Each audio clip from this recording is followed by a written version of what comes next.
आज मैं आपके साथ ज्वारी की रोटी की रेसिपी शेयर करने जा रही हूँ। इसमें कुछ भी नहीं है, लेकिन इसकी ट्रिक है कि इसे बनाना कैसे है। ज्वारी बहुत ही फ़ायदेमंद होती है। ज्वार ब्लड शुगर को कंट्रोल करती है। इसमें प्रोटीन हाई होता है, फाइबर भी हाई होता है, आयरन भी फुल होता है। इसके अलावा हड्डियों के लिए बहुत अच्छी होती है। इसी के साथ साथ वेट लॉस में भी हेल्प करती है। ज्वार के आटे में फाइबर हाई होने की वजह से ये कोलेस्ट्रॉल के लेवल को कम करता है, जिसकी वजह से हार्ट अटैक के चांसेस कम होते हैं। जहाँ ज्वार के आटे के बहुत सारे फ़ायदे भी हैं, वहाँ इसके कुछ नुकसानात भी हैं उन लोगों के लिए जिनको किडनी की प्रॉब्लम हो और जिनको थायराइड हो या जिनको ज्वार से एलर्जी हो। ऐसे लोग ज्वार का यूज़ ना करें। और बाकी जानकारी के लिए आप इंटरनेट पे सर्च कर सकते हैं, आपको वहाँ डिटेल मिल सकती है।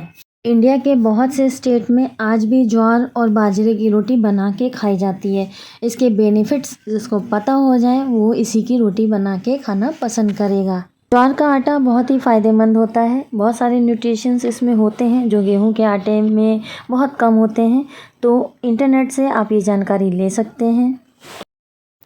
कर्नाटक की एक जगह यादगीर और गुलबर्गा में ये बहुत ही पसंद की जाती है ज्वारी की रोटी। और ये लोग इसे पतला पतला खूब पतली पतली बेल कर सुखा कर भी रख लेते हैं। उसको ये करी के साथ, कर्ड के साथ और सालन के साथ खाते हैं। कहने का मतलब ये है कि आप इसे पतली पतली चपाती बनाइए और अगर ये सूख भी जाए तब भी ये इस्तेमाल में आ सकती है। तो चलिए ज्वार की रोटी पहले बनाते हैं और साथ ही साथ इसके बेनिफिट्स मैं आपको बताती चलूँगी। सबसे पहले आपको ज्वार का आटा लेना है।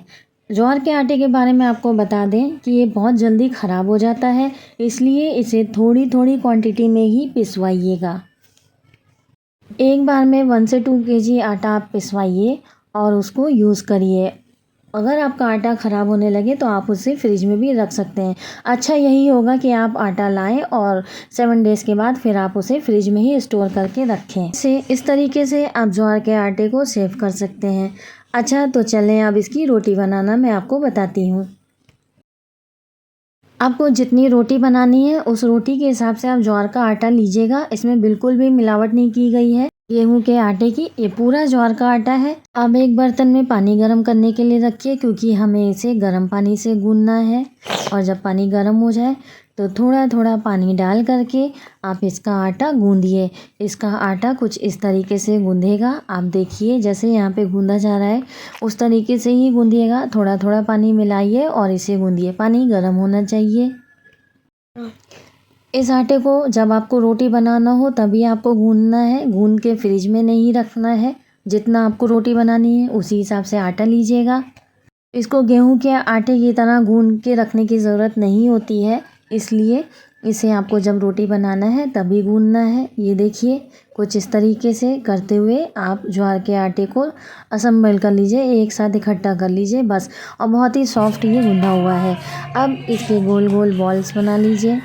थोड़ा ज्वार का आटा डस्ट करते हुए आप पहले हाथों में ज्वार का आटा लगाइए, थोड़ा आटा बेलन पर लगाइए और फिर सरफेस पे आटा डालिए और फिर इसकी गोल बॉल्स बना करके इस तरीके से टैप टैप टैप टैप करते हुए आपको इसकी रोटी बनानी है।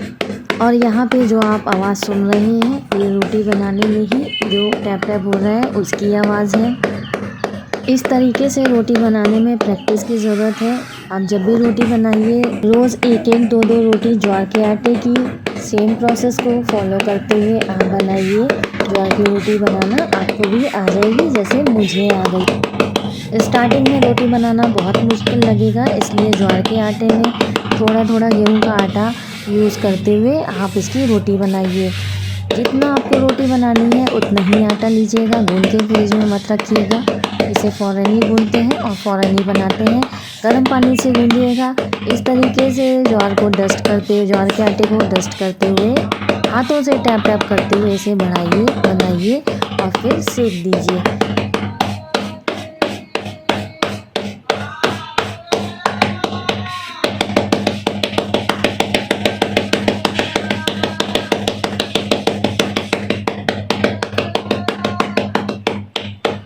क्या एक्सपर्ट है माशाल्लाह।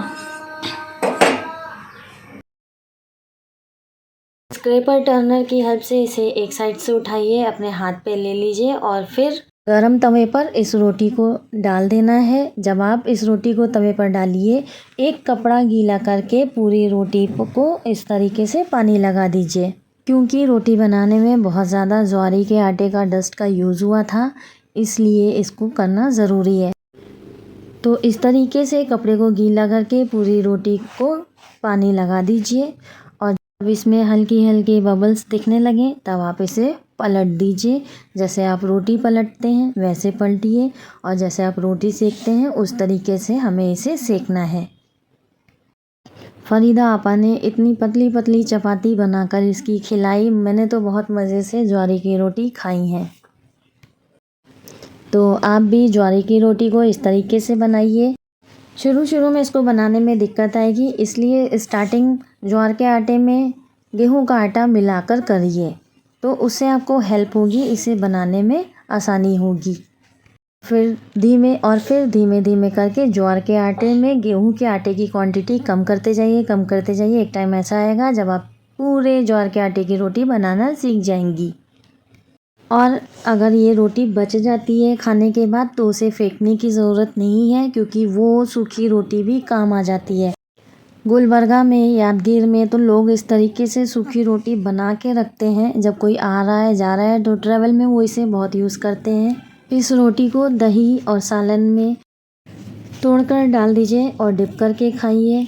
आप जैसे खाना चाहें वैसे खाइए। मैंने ये तरीका देखा, मुझे ये बहुत पसंद आया। आइए आपको दही के साथ खाना बताते हैं। तो यहाँ पे मैंने 1 कप दही ले लिया है, जितना आपको खाना है उतना लीजिए।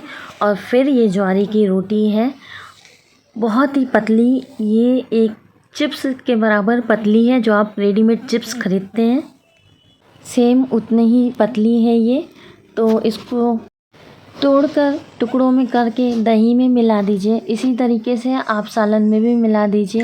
गुलबर्गा, यादगीर, कर्नाटक का सालन बहुत अलग होता है, तो उसके साथ में ये अच्छी भी बहुत लगती है। इस तरीके से तोड़ा मैंने इसे और इसे दही में डाल दिया है। अब मैं हनी मिलाऊंगी, आप चाहें तो शुगर भी मिला सकते हैं। और उसके बाद आप इसके ऊपर ड्राई फ्रूट्स भी डाल सकते हैं, अनार के दाने भी डाल सकते हैं, जो भी आपको डालना है डालकर इसे खा सकते हैं। आप इस तरीके से इसे कोई भी रायते के साथ भी खा सकते हैं। बहुत ही अच्छा मुझे इसमें ये बात लगती है कि यह ट्रैवल के लिए बहुत ही परफेक्ट है। अगर आप 2 दिन 3 दिन के लिए ट्रेन का सफ़र कर रहे हैं, इस मेथड से आप ज्वार की रोटी बनाइए। और ये रोटी बनाने में आटा बहुत जल्दी सूखने लगता है, इसलिए आटे को आप बार बार पानी से गीला करके फिर से गूंद सकते हैं।